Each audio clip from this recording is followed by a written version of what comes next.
Yeah, one of us did. You want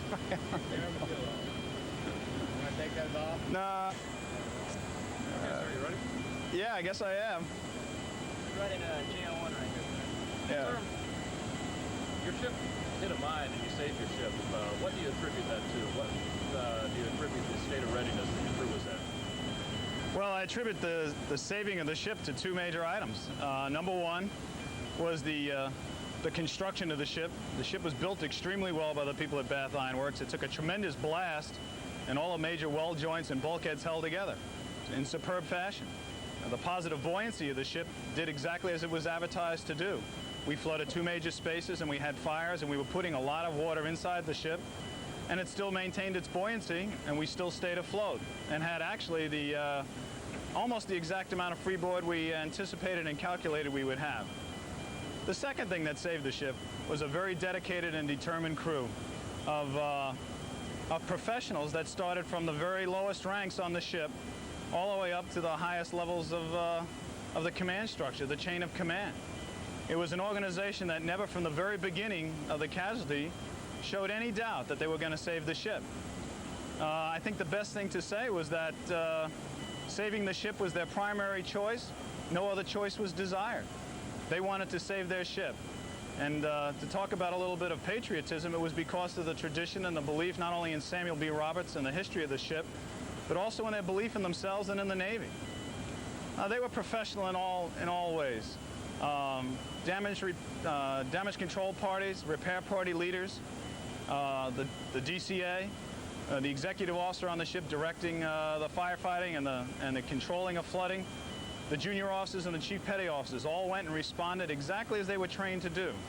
And I think the main thrust of the whole situation in saving our ship was that we had never believed on board Samuel B. Roberts that it couldn't happen to us.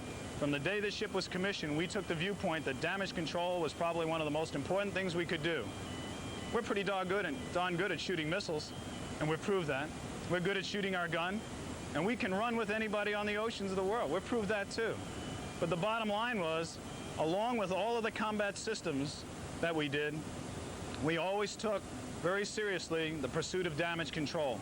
And we worked and we drilled on it every single day.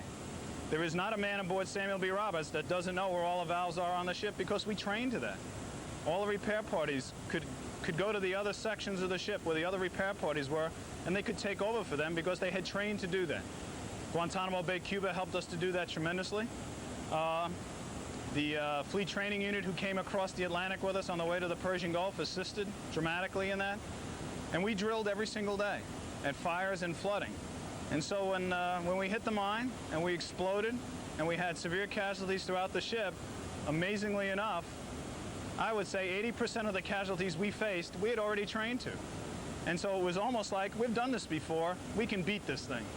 And I think it was a positive attitude from the word go, and a belief that they weren't going to take our ship from us, and more importantly, that we just weren't ever going to give up.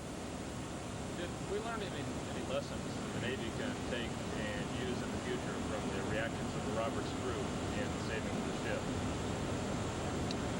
I think there's several good lessons. Number one, believe in your men. They're professionals, and they're very good. And if you train them well, and you lead them well, what they will do for you is the most incredible thing you will ever see. They will respond brilliantly in time of crisis.